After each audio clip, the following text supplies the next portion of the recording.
اچھا جی، آپ کو نظر آ رہا ہے؟ جی جی بالکل. اوکے. اعوذ باللہ من الشیطان الرجیم، بسم اللہ الرحمن الرحیم. آپ نے اپنا کیمرہ آن کر لیا؟ سوری. جی سوری، میں کرتا ہوں.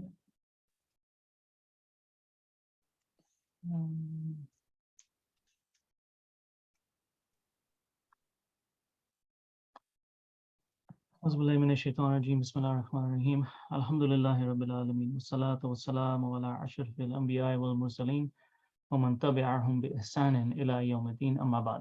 السلام علیکم ورحمۃ اللہ. انشاءاللہ اسلام میں بھائی کہہ رہے ہیں ہم انشاءاللہ کنٹینیو کر رہے ہیں.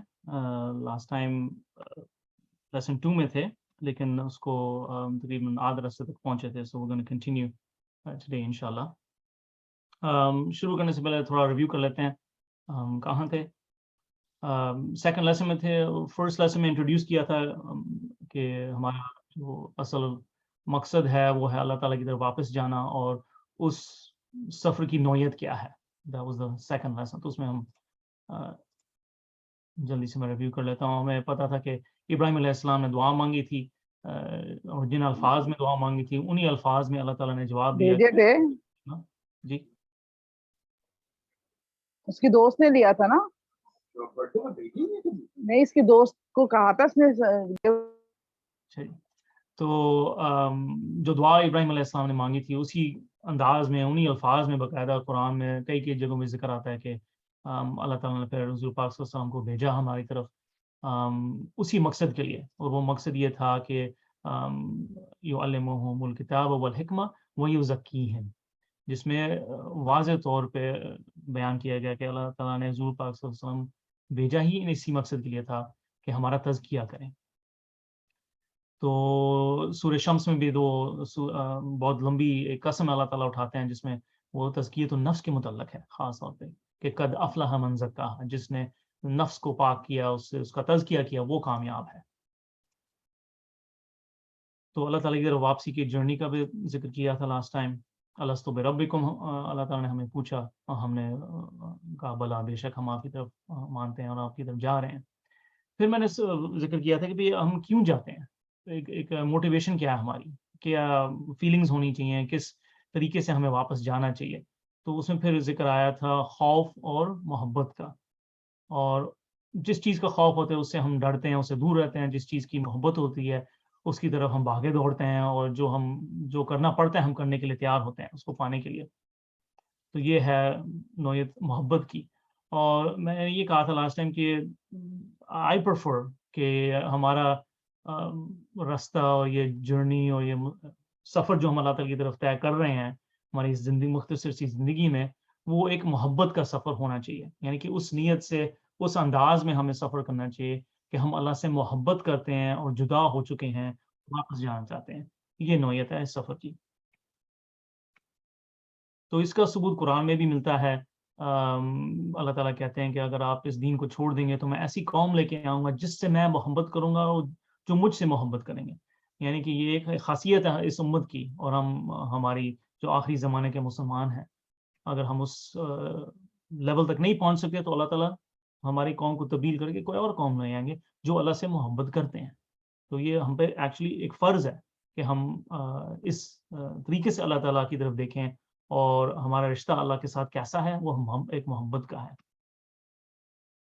تو یہ حدیث تھی کہ جب اللہ تعالیٰ کسی سے محبت کرتے ہیں تو جبرائیل علیہ السلام سے کہتے ہیں کہ میں سے محبت کرتا ہوں. پھر آگے مزید جبرائیل علیہ السلام آسمانوں میں پکارتے ہیں کہ بھئی اللہ تعالیٰ محبت کرتے ہیں، میں محبت کرتا ہوں، ان سے محبت کریں. تو پھر آسمان کے جتنے بھی ہیں فرشتے وغیرہ وہ انسانوں سے محبت کرنے لگ جاتے ہیں. پھر اس شخص کے لیے قبولیت اسٹیبلش ہو جاتی ہے دنیا میں. تو اس کا مختصر معنی یہ تھا، جس کے آپ کے پاس ہے انشاءاللہ پی ڈی ایف میں مل جائے گا انشاءاللہ آپ کو. یہ انگریزی کا ترجمہ ہے. اب سوال پیدا ہوتا ہے کہ میں کیسے ان لوگوں میں شمار ہو جاؤں جس سے اللہ تعالیٰ محبت کرتے ہیں. ٹھیک ہے نا. تو اس کا جواب بھی اللہ تعالیٰ ایک اور حدیث قدسی میں دیتے ہیں کہ بھئی میں انسان سے کیوں محبت کرتا ہوں، کیا کرنا پڑتا ہے ایک انسان کو جس کی وجہ سے پھر میں اللہ تعالیٰ کہتے ہیں کہ میں اس سے پھر محبت کرتا ہوں. اور یہ حدیث پر ہم حدیث قدسی ہم نے پڑھی تھی، عامر بھائی نے اردو میں پوری پڑھ لی تھی. اور یہاں ہم ٹائم ختم ہو گیا تھا لاسٹ ٹائم، تو انشاءاللہ یہاں سے ہم پھر کنٹینیو کرتے ہیں. تو اس کا مختصر مطلب یہ ہے یہاں ہے اردو میں اور انگلش میں بھی کہ اچھا اب ہم I'm just going to leave this on for a second کیونکہ اب ہم تفصیلاً ایک ایک سینٹنس کو ہم غور سے دیکھیں گے کیونکہ اس میں یہ بہت غور و فکر کی باتیں ہیں. اگر آپ اس ایک ہی حدیث کو پکڑ لیں تو یہ ایک حدیث ہی آپ کی پوری زندگی کے لیے کافی ہے. ٹھیک ہے نا. آپ یہ ذرا یہ سوچ کے اب ہم یہ پڑھیں گے کہ اگر میں نے صرف اگر ایک حدیث پہ عمل کرنا ہے تو میں اس پہ کروں تو کیوں ہمارے اور کیسے جو ہے ہماری پوری زندگی اور سارے معاملات سب کچھ اس میں انکلوڈیڈ ہیں. تو شروع میں اللہ تعالیٰ کہتے ہیں کہ جو کسی میرے ولی سے دشمنی دکھاتا ہے میں اسے اعلان جنگ کرتا ہوں. تو کتنی سخت الفاظ ہیں اور حدیث قدسی انہی سخت الفاظ سے شروع ہو رہے ہیں. So this is a very important thing to think about. اللہ تعالیٰ بول رہے ہیں اور وہ شروع میں اتنے سختی سے کہہ رہے ہیں کہ خبردار اگر تم نے میرے کسی ولی سے دشمنی کی میں تم سے جنگ کروں گا. دوسرے الفاظ میں آپ کو پتہ ہے کہ اللہ تعالیٰ اعلان جنگ اور کس سے کرتے ہیں قرآن میں؟ جو زکوٰۃ نہیں دیتے. ٹھیک ہے نا. تو یہ جو فرائض میں سے ہے it's almost at that level کہ اگر کوئی اللہ سے ولی ہے وہ اس رتبے تک پہنچ چکے ہیں ہم اس سے دشمنی نہیں کر سکتے. جائز نہیں ہے. اس سے جو ہے اللہ تعالیٰ ایکچولی بتا یہ رہے ہیں کہ ہمیں کوشش کرنی چاہیے کہ ہم اس کیٹیگری تک پہنچ جائیں. یہ ایک بہت اعلیٰ درجہ ہے, ایک مقام ہے, اور اس کا ذکر ہم بعد میں بھی کریں گے ولایت کا اور کون تھے جو اس لیول تک پہنچ چکے تھے. لیکن ہمیں کوشش کرنی چاہیے ہم اس لیول تک پہنچیں. ہمارا دل نہیں چاہے گا کہ اللہ تعالیٰ ہمارا ساتھ دے اور ہمارے ساتھ کوئی دشمنی کرے تو اللہ تعالیٰ ہماری طرف سے جنگ لڑے ان کے ساتھ. کیا زبردست کیا اعلیٰ درجہ ہے یہ. اب دوسری ایک بات ہے غور کی یہ کہ ہمیں کیسے پتہ ہے کہ کوئی ولی ہے اللہ کا کہ نہیں؟ ہم لوگوں کے دلوں کے اندر نہیں دیکھ سکتے. ٹھیک ہے نا. تو پھر لازم ہے کہ جو ایمان والا ہے ہم اس سے اچھے طریقے سے پیش آئیں جیسا بھی وہ ہو, کیونکہ ہمیں حقیقت نہیں پتا کہ اس کا تعلق اللہ تعالیٰ کے ساتھ کتنا گہرا ہے اور کیا وہ ولی ہے کہ نہیں, ہمیں نہیں پتا. تو اسی لیے جو ہے اس کا ایک لیسن اس کا یہ بھی ہے کہ ہمیں ہر ایک ایمان والے سے اچھی طرح پیش آنا چاہیے. اس کا اس حدیث سے یہ ہمیں آتا ہے. کیونکہ اگر نہیں ہم کریں گے, اگر خدا نخواستہ ہم نے کسی بندے سے دشمنی کی جس کا تعلق اللہ تعالیٰ سے بہت غیرہ ہے, تو ہم پھر اللہ تعالیٰ کے سامنے جنگ کے لیے کھڑے ہو رہے ہیں اور کوئی نہیں یہ چاہتا. اچھا, تو سوال یہ پھر آتا ہے کہ بھئی اچھا میں کیسے اس کیٹیگری میں آ جاؤں؟ اگلے سینٹنس میں اللہ تعالیٰ بتاتے ہیں فوراً. ٹھیک ہے نا. پہلے بتاتے ہیں کہ اگر میرے ولی کے خلاف ہوگی تو میں تم سے جنگ لڑوں گا. پھر بتاتے ہیں کہ کیسے آپ اس لیول تک پہنچ سکتے ہیں. پورے ایک سلسلہ اللہ تعالیٰ پھر بیان کرتے ہیں. کیا کہتے ہیں؟ My servant draws not near to me with anything more loved by me than the religious duties I have enjoined upon him. تو اس کا ترجمے میں یہ آتا ہے کہ اللہ تعالیٰ یہ کہہ رہے ہیں کہ بھئی آپ مجھ سے کسی اور چیز کے ذریعے آپ مجھ سے قریب نہیں آ سکتے جتنا کہ ان چیزوں سے جو میں نے فرض کی ہیں تم پہ, یعنی نماز, روزہ, حج, سچ بولنا, عدل اور انصاف سے پیش آنا. جو فرائض ہیں ہمارے دین میں وہی ذریعہ ہے جس سے ہم ولایت کی طرف ہم پہنچ سکتے ہیں. اللہ تعالیٰ خود کہہ رہے ہیں. پھر کہتے ہیں And my servant continues to draw near to me with supererogatory works, nawafil, so that I shall love him. تو اللہ تعالیٰ ایک سلسلہ بیان کر رہے ہیں کہ آپ جب فرض پہ صحیح طریقے سے عمل کرتے ہیں اخلاص سے تو آپ میرے قریب ہوتے ہیں. یہ ایک طریقہ ہے مجھ سے قریب ہونے کا. تو جو ہی قربت حاصل ہوتی ہے تو پھر ہم اور مزید اللہ تعالیٰ کے قریب پہنچ سکتے ہیں نوافل کے ذریعے. اب نوافل جو ہے ایک بہت بڑا ٹاپک ہے. اب اس کلاس کا شریعت پہ غور و فکر کرنا نہیں ہے, ہم تزکیہ کی بات کر رہے ہیں. تو یہ تو آپ علیحدہ اسٹڈی کر سکتے ہیں کہ نوافل میں کیا کیا شمار ہو جاتا ہے. Basically it's everything else. ٹھیک ہے نا. نماز جو فرض ہے وہ فرض ہے, اس کے علاوہ ایوری تھنگ ایلس از نفل. ٹھیک ہے نا. ہم نے علماء کرام نے اور کیٹیگوریز بنائی ہوئی ہیں ہماری شریعت میں تاکہ ہمارے سمجھنے میں آسانی ہو. واجبات ہیں, مندوبات ہیں, ایٹسیٹرا ایٹسیٹرا ایٹسیٹرا, سنت ہے, سنت موقع, all of these are Shariah classifications. لیکن generally speaking جو فرض ہیں وہ فرض ہے, باقی چیزیں نفل ہیں. آپ کر سکتے ہیں اگر آپ کریں گے آپ کو ثواب ملے گا, اگر آپ نہیں کریں گے آپ کو گناہ نہیں ہوگا. اینڈ آل آف دیز, یہ شریعت کا ٹاپک ہے, وہ آپ سیپریٹ اسٹڈی کر سکتے ہیں, ٹھیک ہے نا. تو فرض کے علاوہ آپ نوافل کریں گے, ہم نوافل پہ عمل کریں گے, حتیٰ کہ میں ان سے محبت کرنے لگ جاتا ہوں. اللہ تعالیٰ یہ کہتے ہیں حتیٰ کہ, یعنی کہ ایک لیول پہنچتا ہے ایونچولی. اس حدیث میں یہ آ رہا ہے, فوراً نہیں کہ فرض کے بعد نفل پڑھ لیے تو بس اللہ تعالیٰ نے محبت کرنی شروع کر دی. نہیں, یہ ایک اوور ٹائم جو ہے ہم ایک لیول تک پہنچتے ہیں, پھر ایک ایسا وقت آتا ہے کہ اللہ تعالیٰ ہم سے محبت کرنے لگ جاتے ہیں. اچھا, اللہ تعالیٰ کی محبت کا نتیجہ کیا ہے اللہ تعالیٰ خود بتاتے ہیں اسی حدیث میں. پھر اللہ تعالیٰ کہتے ہیں پھر جب میں اس سے محبت کرتا ہوں, I am his hearing with which he hears, his seeing with which he sees, his hand with which he strikes, and his foot with which he walks. اچھا, اس پہ میں تھوڑا پاز کرتا ہوں کیونکہ لاسٹ ٹائم سوال اٹھا تھا کہ بھی یہ جو مارنا ہے, یہ مارنا کیوں ہے, یہ لفظ بڑا سخت ہے. تو پیار کی محبت کی باتیں ہو رہی ہیں, اللہ تعالیٰ یہ مارنے کا کہاں ذکر آ گیا اور کیوں ایسے؟ تو لفظ جو اس حدیث قدسی میں آتا ہے بطشا, ٹھیک ہے نا, یبتشو, بطشا یبتشو کا لفظ ہے. اس کا میں نے تھوڑا مطالعہ کیا تھا, تفسیر وغیرہ میں نے پڑھا, ڈکشنریز میں نے دیکھا. تو بطشا جو ہے اس کے دو مطلب ہیں, ایک ہے پکڑنا زور سے, اور ایک ہے مارنا. تو تمام مطلب اس میں ایک لفظ میں ہے, اور کہیں جو ہے ایک مطلب لفظ اس کے معنی آتا ہے, کچھ جگہوں پہ قرآن میں دوسرا مطلب کے ساتھ آتا ہے. تو لہٰذا دونوں ہیں. جہاں تک ترجمے کی بات ہے, ہم نے پہلے ذکر کیا تھا کہ انگریزی, اردو, انگریزی خاص طور پہ بڑا مشکل ہے قرآن کا ترجمہ کرنا, آپ سب جانتے ہیں, تو ایک مشہور بات ہے. تو جہاں تک میری ذاتی سمجھ ہے, ابھی میں عالم نہیں ہوں, نہ میں نے زیادہ غور و فکر کیا اس پہ, لیکن تھوڑا سا میں نے سوچا تھا کہ اس موقع پہ اس کا ترجمہ مفسرین نے مارنا یا زور سے پکڑنا کیوں کیا؟ دیکھیے, جب ہم ہاتھ استعمال کرتے ہیں دنیا میں, اپنے ہاتھوں کے ذریعے ہم چیزیں وجود میں لاتے ہیں, یا ہم کسی کو روکتے ہیں برے کام سے, ٹھیک ہے نا, تو کبھی کبھی زور استعمال کرنا پڑتا ہے. تو اگر زور نہیں استعمال کر رہے تو ہم برا نہیں کر رہے, ٹھیک ہے نا, اس کا ہماری پوچھ نہیں ہوگی, اس کا کوئی مسئلہ نہیں. مسئلہ کہاں ہوتا ہے؟ مسئلہ اس وقت ہے کہ اگر ہم غلط استعمال کر رہے ہیں ہاتھ کو, ہم کسی کو مار رہے ہیں لیکن جائز نہیں ہے, ہم انصاف نہیں کر رہے, ہم عدل کے نظریے سے نہیں کر رہے, ہم ظلم کر رہے ہیں, ٹھیک ہے نا. تو اس میں اللہ تعالیٰ بیان کر رہے ہیں کہ جب تم مارو گے تو میرے نظریے سے کرو گے, آپ ایسے طریقے سے آپ عدل اور انصاف کے لیے آپ یا جہاد کے لیے آپ لڑیں گے یا آپ ماریں گے, لیکن وہ میری شریعت اور میری جو میں چاہتا ہوں اس کے مطابق ہوگا سب کچھ. تو آپ میرے شریعت کے باہر, میری خواہش سے باہر نہیں آپ کبھی ہاتھ اٹھائیں گے.